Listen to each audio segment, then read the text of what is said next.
Bonjour à toutes et à tous. Aujourd'hui, nous allons étudier ensemble le chapitre spectre atomique. Je vous rappelle que ce chapitre concerne les élèves du bac maths et bac sciences.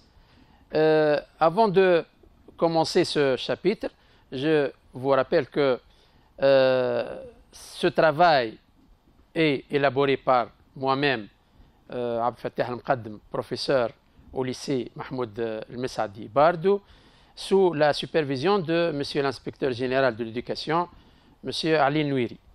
Alors, commençons par rappeler un peu ce qu'on connaît déjà concernant un système, les systèmes macroscopiques. Lorsqu'on parle d'un système macroscopique, alors on parle d'un système comme par exemple un pendule élastique, un solide ressort, comme le cas de la Terre et l'un de ses satellites artificiels par exemple. Alors, lorsqu'on parle d'un système macroscopique, l'énergie d'un système macroscopique étant une énergie continue, c'est-à-dire chaque système peut prendre n'importe quelle valeur d'énergie, c'est-à-dire il n'y a pas d'énergie interdite à un système. C'est-à-dire que si nous prenons par exemple le cas du pendule élastique, l'énergie mécanique du système étant la somme des énergies cinétiques et potentielles, c'est-à-dire 1 demi de 1v carré plus 1 demi de kx carré, alors on peut donner n'importe quelle valeur pour x, n'importe quelle valeur pour v, et on aura n'importe quelle valeur pour l'énergie mécanique de ce système. De même pour le système Terre-satellite. On peut placer donc un satellite à une altitude quelconque en jouant sur la vitesse, etc. Donc il n'y a pas d'altitude interdite en fin de compte. Par contre, est-ce que cette continuité d'énergie qu'on a remarquée pour les systèmes macroscopiques, est-ce qu'elle est valable pour un système microscopique? C'est-à-dire, si nous prenons le cas d'un système microscopique, prenons le cas par exemple de l'atome d'hydrogène, formé par un proton et un électron, c'est un système donc microscopique, ou bien le cas d'un atome quelconque, formé par un noyau et des électrons qui gravitent autour, c'est un système microscopique. Est-ce que pour un système macroscopique, l'énergie est aussi continue? Est-ce qu'un atome peut prendre n'importe quelle valeur d'énergie? Est-ce qu'il est possible de donner n'importe quelle énergie à un système microscopique? Pour répondre à cette question, deux savants, Frank et Hertz, ont essayé de répondre à cette question en réalisant une expérience qui s'appelle l'expérience de Frank et Hertz. Cette expérience étant une expérience assez compliquée, mais si nous voulons simplifier les choses, on peut dire que l'expérience consiste en fin de compte à bombarder des atomes de mercure grâce à un faisceau d'électrons. Donc pour cela, nous allons utiliser le montage expérimental simplifié de cette expérience qui comporte, premièrement, on a une enceinte, l'enceinte qui renferme le gaz mercure à faible pression. Donc Frank et Hertz ont travaillé avec le mercure. Un canon électron, donc qui va envoyer un faisceau homocinétique d'électrons. L'énergie cinétique de ces électrons est réglable. On peut régler cette énergie cinétique et on peut prendre n'importe quelle valeur pour cette énergie cinétique. Et un analyseur. L'analyseur, il a donc pour rôle de compter les électrons qui arrivent donc à cet analyseur avec l'énergie cinétique de départ, c'est-à-dire avec l'énergie cinétique initiale. Donc les électrons émis par le canon électron servent à exciter, donc le but de ces électrons, c'est d'exciter les atomes de mercure, d'essayer de fournir de l'énergie aux atomes de mercure. Par contre, l'analyseur, donc, il sert à détecter les électrons qui n'ont pas fourni de l'énergie aux atomes, c'est-à-dire des électrons émis par le canon à électrons et qui l'atteignent avec leur énergie cinétique initiale sans perte d'énergie. Donc ça c'est le montage, ça c'est le principe de l'expérience.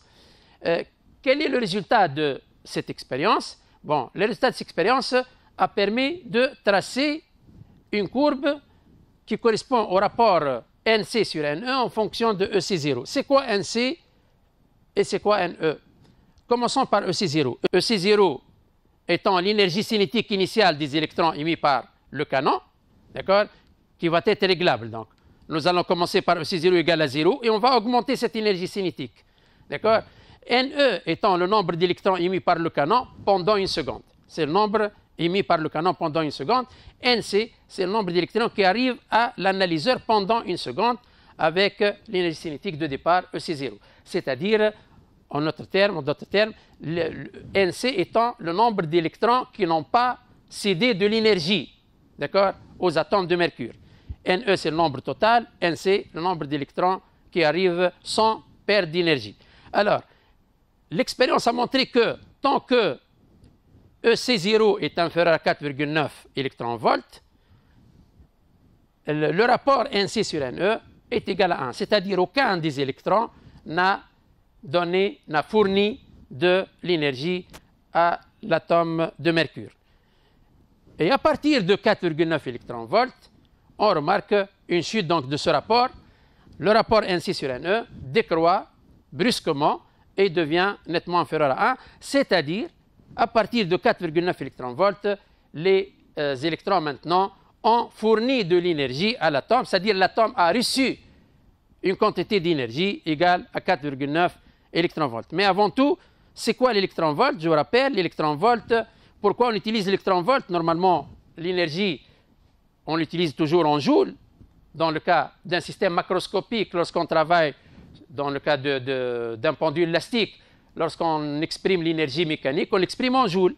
La masse en kilogrammes, la vitesse en mètres par seconde, la raideur K en newton par mètre et la déformation en mètres, donc, et l'énergie sera en joules. Dans le cas d'un système microscopique, l'unité joule étant une unité très grande, alors généralement on travaille avec une unité plus adaptée, si vous voulez, à l'échelle microscopique, c'est l'électronvolt. Donc l'électronvolt n'est autre que 1,6 10⁻⁹ joules. C'est-à-dire, le E veut dire la charge élémentaire, c'est 1,6 10⁻⁹ coulomb, et V, c'est 1 volt. Donc Q fois V, Q fois U, c'est une énergie. Alors, Q, c'est en coulomb, V en volt, le produit, c'est en joules. Donc, un électronvolt correspond à 1,6 10⁻⁹ coulomb fois 1 volt, c'est-à-dire 1,6 10⁻⁹ joules. Alors, dorénavant, il faut faire attention, donc, dans ce chapitre, à chaque fois que vous exprimez l'énergie et vous voulez, par exemple, calculer une vitesse. Pour cela, vous devez utiliser la formule, par exemple, n demi d'un v carré. Dans ce cas, il faut faire attention. Lorsqu'on utilise la formule n demi d'un v carré, l'énergie doit être exprimée en joules. Donc, si vous avez donc l'énergie en électronvolts, vous devez multiplier cette énergie par 1,6 10⁻⁹ pour convertir l'énergie en joules et par la suite calculer la vitesse, par exemple.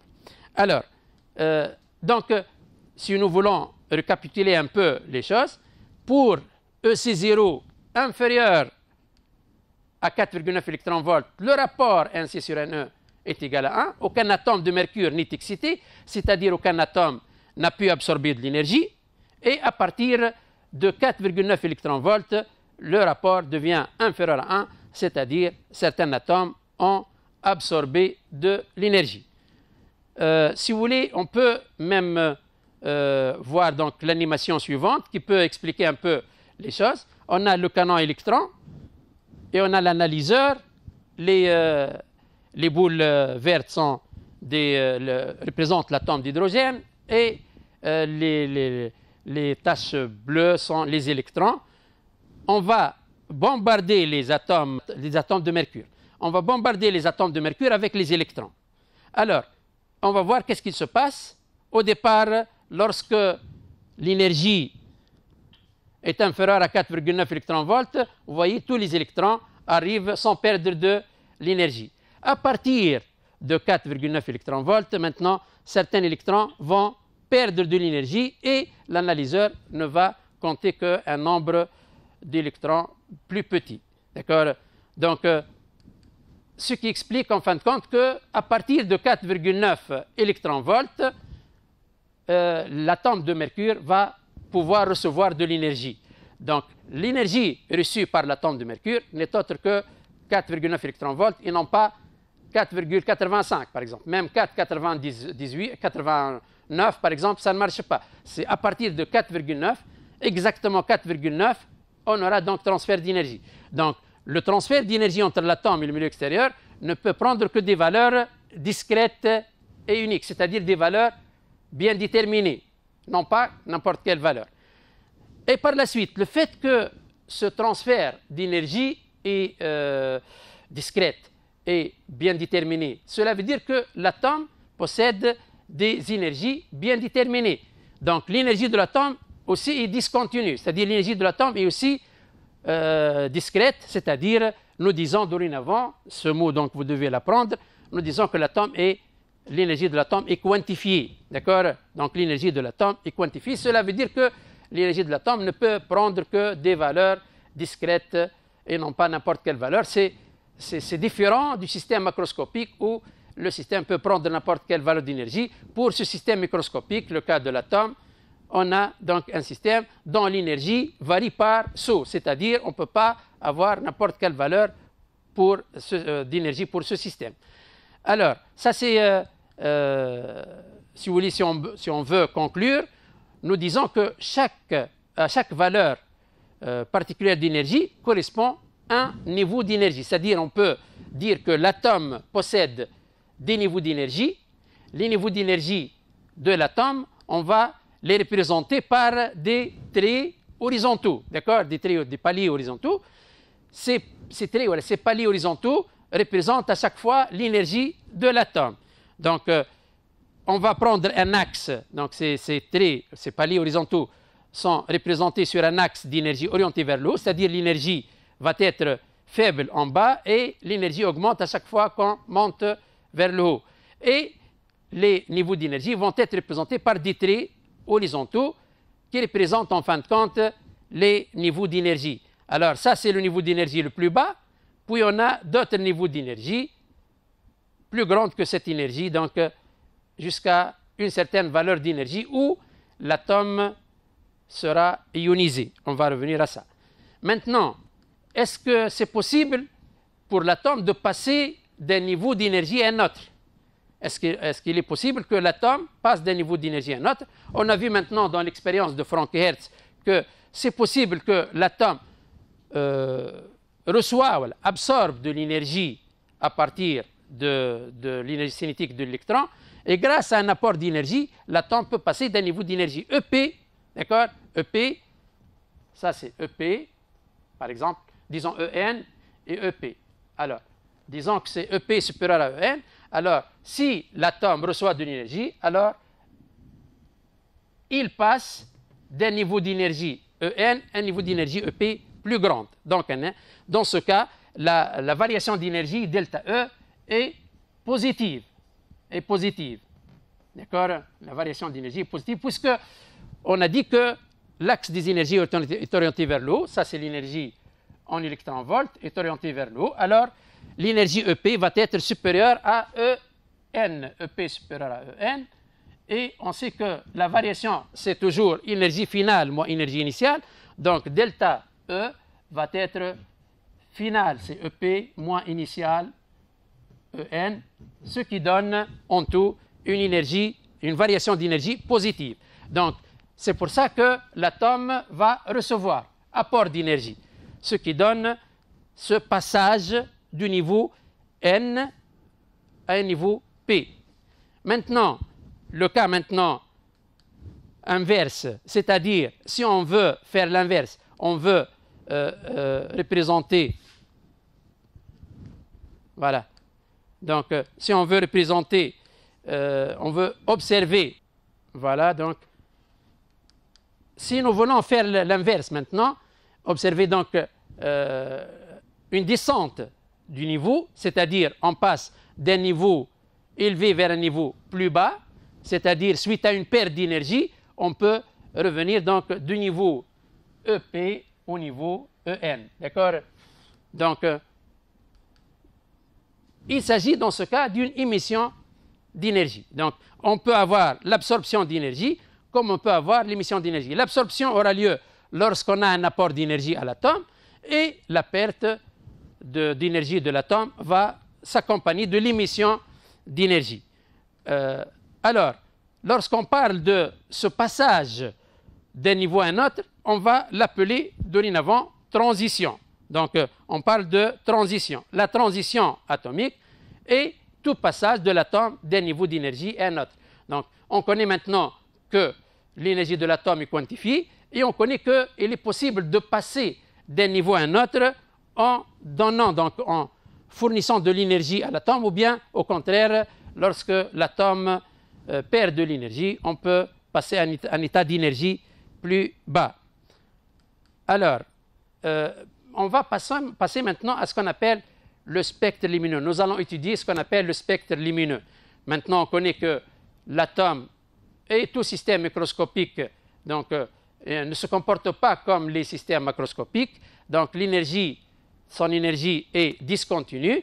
Et pour cela, nous allons essayer de voir les spectres lumineux. Mais avant de commencer les spectres lumineux, je vais vous rappeler un peu du spectre visible de la lumière blanche que vous avez déjà étudié dans le chapitre précédent, dans le chapitre interaction de matière pour la section maths et dans le chapitre nature ondulatoire de la lumière pour la section sciences. Alors, le spectre visible de la lumière blanche est obtenu donc lorsqu'on disperse la lumière par un prisme. Donc, pour observer expérimentalement le spectre visible de la lumière blanche, on réalise la dispersion de la lumière émise par une lampe à incandescence avec un prisme.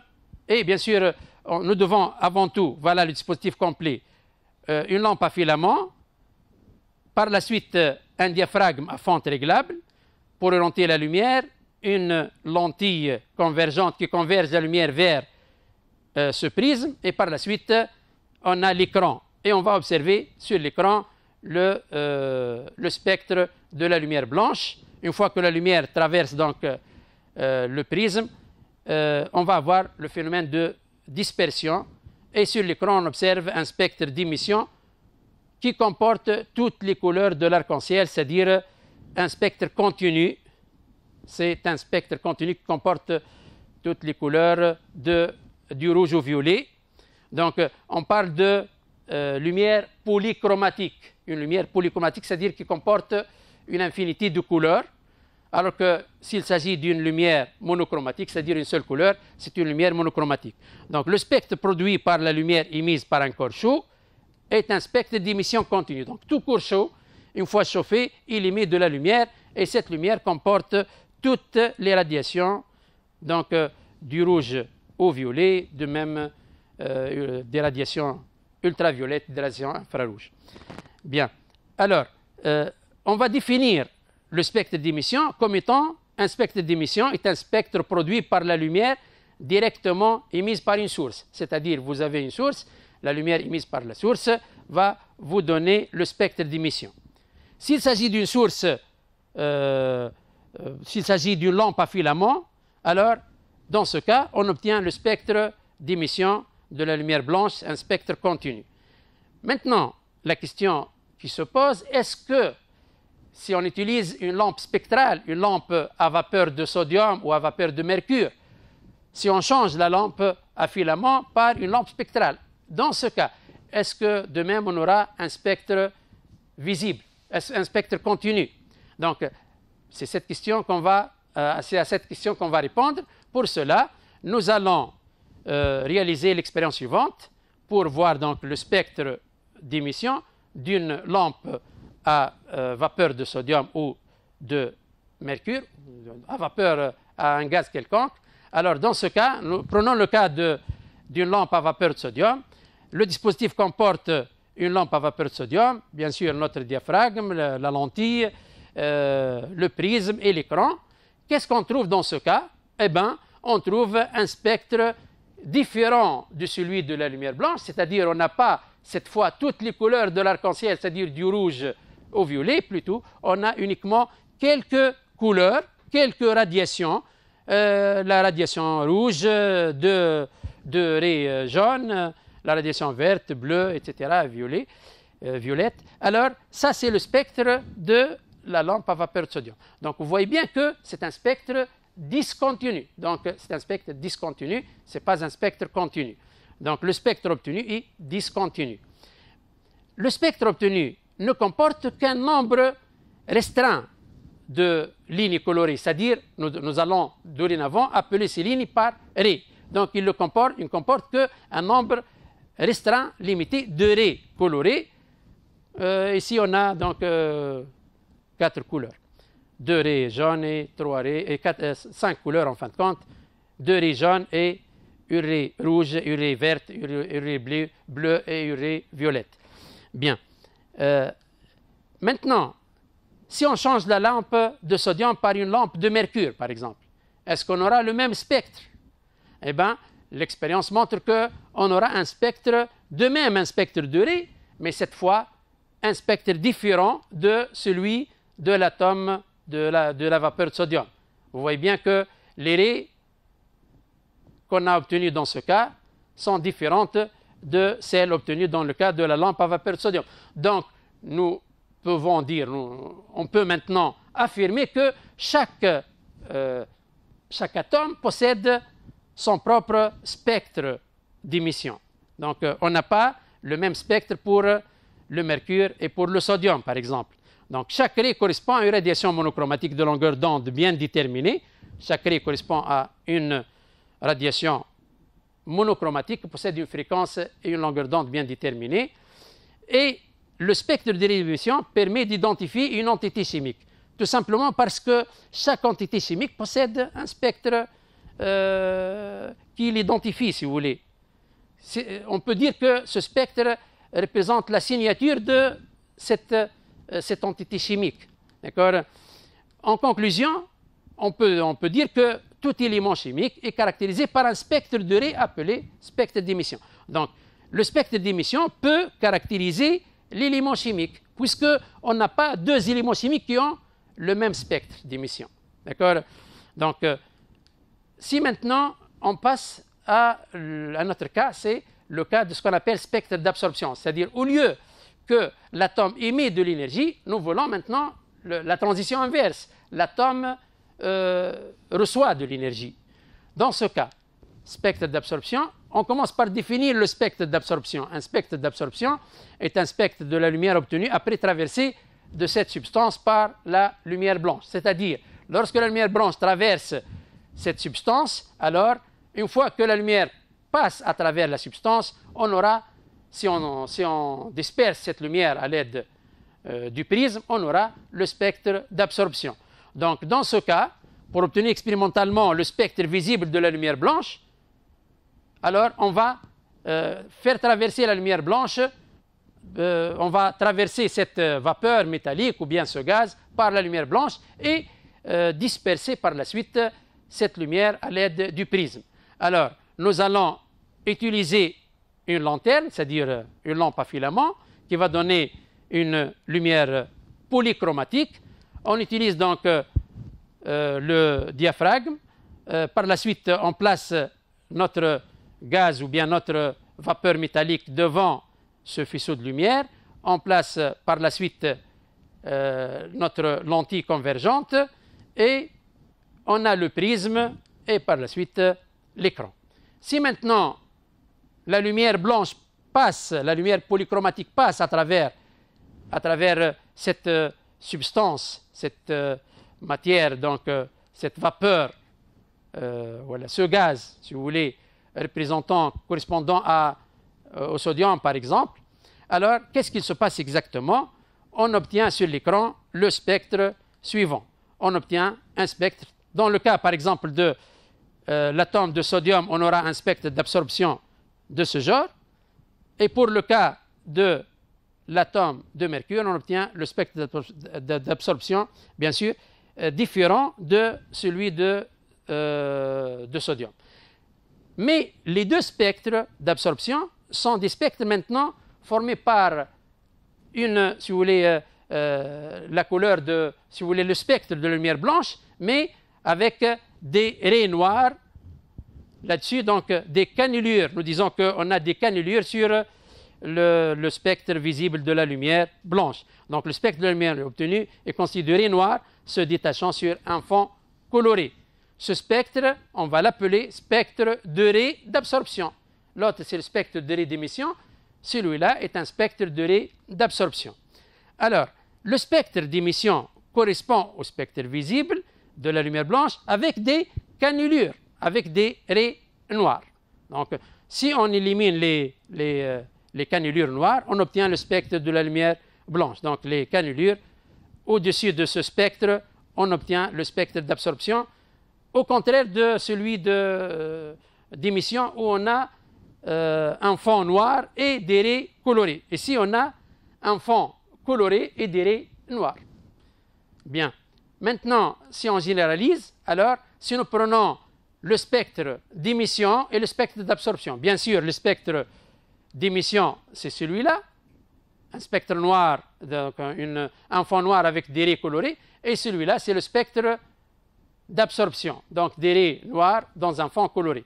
Si nous prenons le spectre d'émission et le spectre d'absorption relatifs à un même élément chimique, on remarque que ces deux spectres sont superposables, complémentaires, si vous voulez. C'est-à-dire, si nous voyons donc cette raie jaune, en face de cette raie jaune, on a donc une raie noire sur la bande jaune du spectre visible de la lumière blanche.